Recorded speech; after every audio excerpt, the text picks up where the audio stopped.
So depends on where you're watching this video. If you're watching this video, most likely you're a media buyer, or most likely you're probably buying media online because you're trying to advertise your product or service.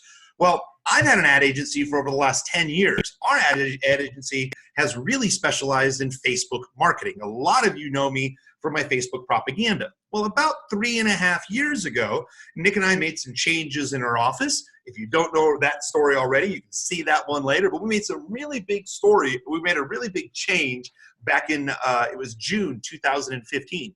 And that big change is we decided to partner up with my brother Steve's agency. See, Steve's had an advertising agency for well over 15 years. Actually, I screwed that up. I think it's 17 years at this point. So, but essentially, he does a lot of traditional marketing. Now, when I say traditional, we're talking about print mail, radio, billboards, TV, tourism, physical products, digital products, sports teams. So I talk a lot about Facebook. I love talking about marketing and propaganda. There are a lot of people who call me and say, hey, Kurt, Facebook's not working, or these ads aren't working. And I ask them all the time, have you considered, and we start talking about multi-channel. Well, over the last 3.5, almost 4 years at this point, we've partnered up with my brother's agency out of Lincoln, Nebraska. So we partnered up with Maly Marketing. They provide a lot of the services to our clients for running our Facebook ads, about 90% of the services. I do a lot of coaching, consulting. I still get my hands dirty, but I wanted to record this video with Steve. The main reason is because a lot of people put all their eggs in one basket when it comes to media buying, Facebook advertising, because let's be honest, it's easy, it's simple, we can all get into it, but I think we're missing our mark on a lot of different other places. So again, Steve runs Facebook ads, he runs Google ads, but they also do a lot of traditional marketing. And really what Steve and I are consistently impressed with or surprised by is how little people actually know about some of the traditional ways that people have marketed for years. So many people are running to the newest, greatest, shiny object, and they're leaving so much money on the table. So Steve recently did a training inside of a group that I help run of over 200 agency owners. It was such a hot topic, we basically decided, well, can we turn this from agency owners, how to diversify their own agency, just to show businesses on how to diversify their own ad channels. So that's exactly what you're gonna see here today. So I hope you enjoy the training. Steve, I'm gonna go ahead and kick it off with you. I will say this before I go ahead and turn off my camera and Steve, you get in the presentation.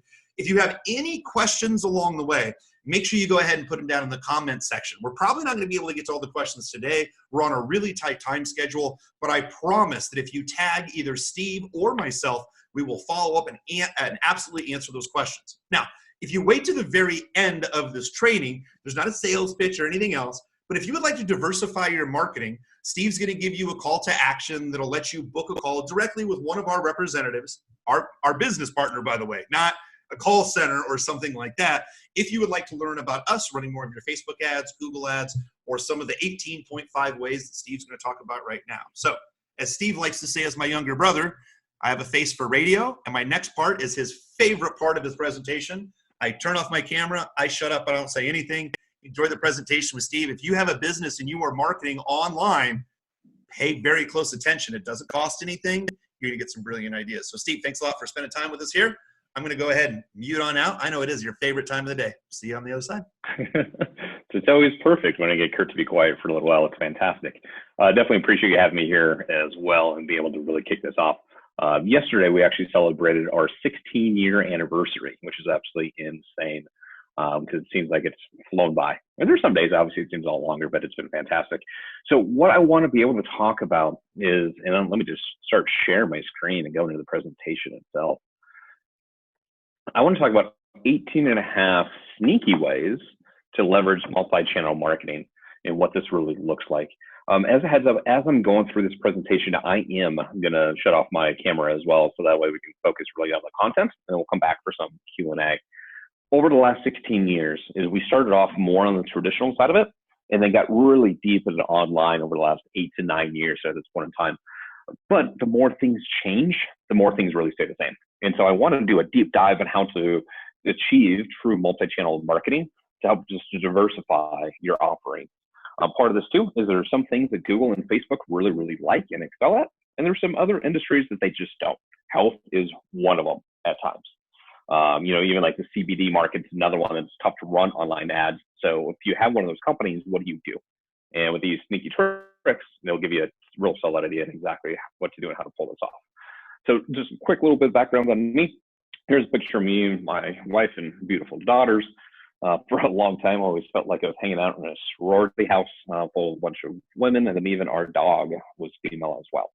And then here about 3 years ago, I guess it's 4 years ago, here at this point in time, I accomplished one of the biggest things in my life, and I was finally having a baby boy. And the thing I think is cool about this is that the older he gets, the more he looks like me. Now, I don't know if the rest of the people are that thrilled by it, but I think it's pretty damn cool. So what we've done over the last 16 years, we've worked with people that have been on Shark Tank. We've worked with Fortune 500 companies like Gallup.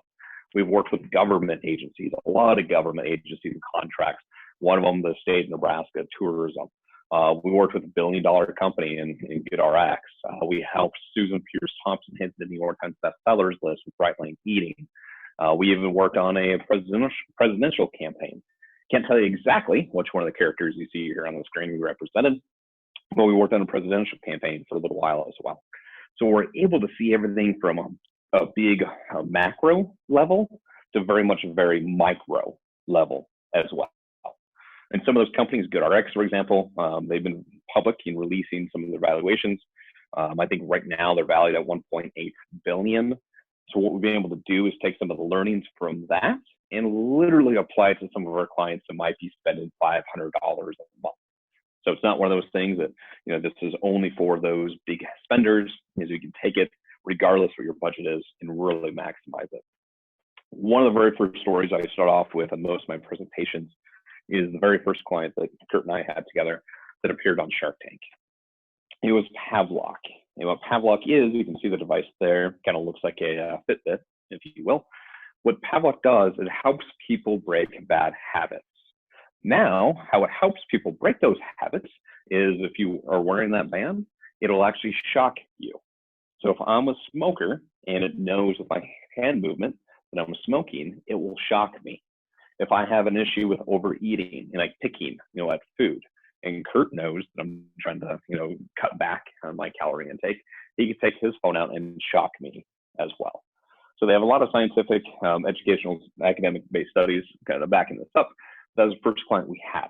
And with Shark Tank, is obviously you need to know the numbers. What's the cost to acquire a customer? What's your marketing spend? What's your margins? What's the cost of the product? All this type of stuff. So the client came to us a couple of years ago, told us he was getting ready to film in front of the sharks and needed these numbers. It's like perfect. We filled them in. We gave it to him. This would have been in September of a few years back. And so he goes and he films in front of the sharks. Afterwards, we ask him when his episode's going to air. And come to find out, about 70% of the people that film in front of the sharks make TV, make an episode. So that means 30% of the people end up on the cutting room floor. And so with this product in particular, and since it does help people quit bad habits, we assumed it would be really, really good time for New Year's Eve or New Year's resolutions and pulling that together. Because again, it helps people break bad habits, and that's when people are naturally trying to break bad habits. So generally when it does air, they'll give you about a 10-day heads up. So January hits, we're asking Manish, the client, all the time, hey, did you hear anything? Did you hear anything? Did you hear anything? He didn't hear anything at all in January. February comes, same thing. Did you hear anything? Did you hear anything? He replies back, no, I haven't. March comes, nothing's happened.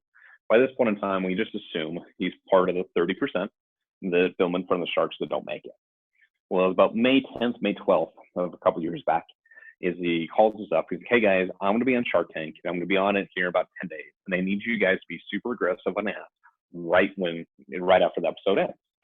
Like, perfect. Like, what did the sharks say? He's like, well, I can't tell you. I'm like, no, I'm not asking if you got funded or not. Just overall, what did the sharks say? What kind of feedback they give you? Anything along those lines. And he's like, I can't give you any insights whatsoever. So we were getting ready to run these ads, a little blind, but hey, it's on Shark Tank. A great way to take advantage